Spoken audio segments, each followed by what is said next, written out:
bomba, il Veneto è una bomba, siete meravigliosi. Pensate che le due zone più povere d'Italia ai tempi della malora, Fenoglio sapete che scrive questo romanzo strepitoso nel 1954, ma descrive gli anni 20 del Novecento.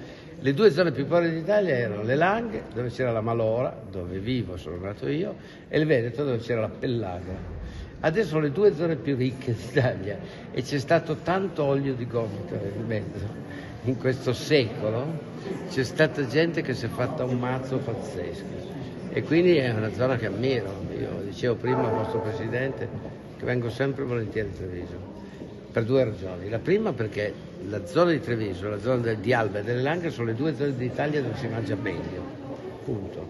Cioè c'è proprio un'ossessione nelle materie prime, nel modo anche di cucinarle, eccetera, del rispetto alla tradizione, fortissimo. Qui qualsiasi osteria mangi da Dio, come da noi nelle Langhe.